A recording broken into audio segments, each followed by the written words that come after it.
Hello guys, so ngayon papakita ko sa inyo kung paano mag-update ng Sony camera gamit ang laptop. So yung camera ko nga pala ay Sony A7 III. So ang version nito ay luma pa. So isa kasi ito sa mga unang labas ng A7 III, kaya luma pa ang kanyang version. So papakita ko sa inyo ang kanyang version. Where are you?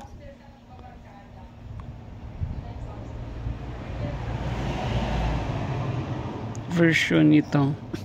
So version ano pa siya, 1.01. So ngayon kaya update natin siya guys. So ang sunod natin gagawin ay punta tayo sa dito sa panglampas. No. USB connection. So naka-auto, dapat naka-mass storage.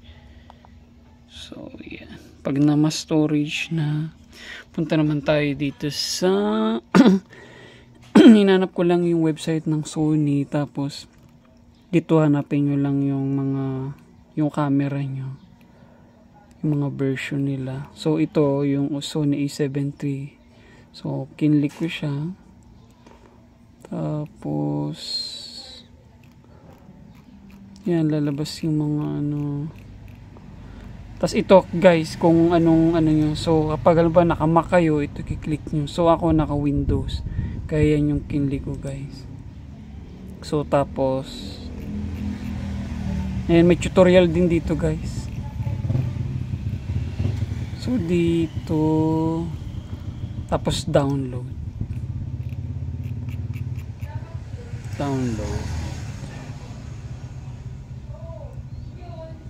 Tapos yun na, downloading. Pero na-download ko na siya guys kanina. So yan na siya guys. Update ay ILCEM3V4.01. So sasaksak ko na to guys. Naka type C tayo. So yan, lalabas yan guys. Okay. So yan na, tapos dito click lang natin. Tapos na siya guys mag-download. So i-click na natin siya. Loading. Next. So yan, may sinabi siya dito, follow computer instructions. Next.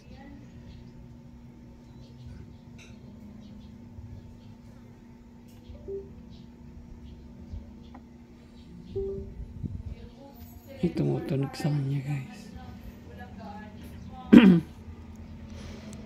So first time ko lang din guys mag-update ng firmware ng Sony camera. Wait lang natin guys. So yan nga guys, naglo-loading siya. Automatically reset the camera. Oh my god, ni-reset niya guys yung camera. Sana yung mga settings ko hindi nagbago. Kasi ang hirap ulit guys mag-set ng settings, yung mga kulay, yung mga PP4 HLG. So wait lang natin. Sa ngayon umiilaw yung kulay red na nung camera guys. So ito yung kanyang version, current version 1.01, yung bago 4.01. So medyo matagal pala siya guys. Hintayin muna natin.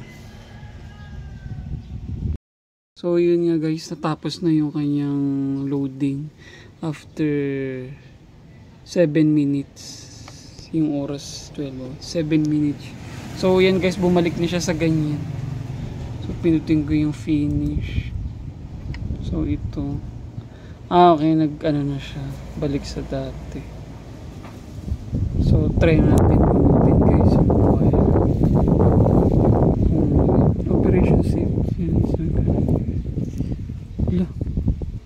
Okay.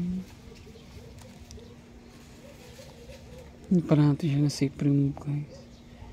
So check natin yung version. Yun na guys. 4.0 na. So tingnan natin kung ano yung mga nabago dito guys.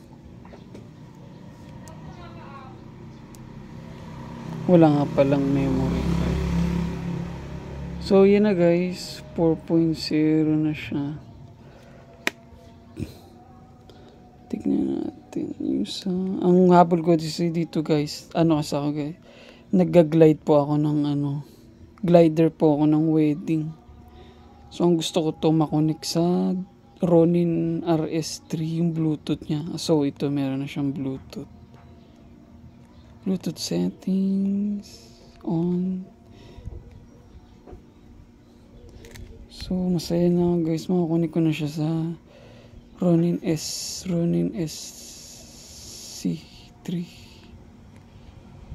RSC3 pala, RS3 ma RS3 Bluetooth remote control on. So yun. So meron na rin daw tong eye tracking. So hanapin ko muna guys. Meron na raw tong eye. Tingnan natin kung meron na nga ba siya.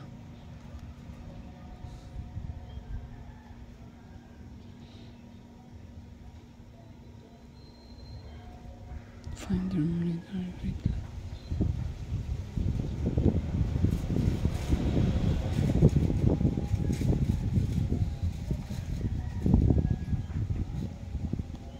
Face eye detection. Ayun, face eye priority to phones. Meron na nga siya guys. So testingan. So ngayon, testingan natin. Ayun nga guys. Lumalabas na yung kanya eye detection. Yun guys, yung eye niya.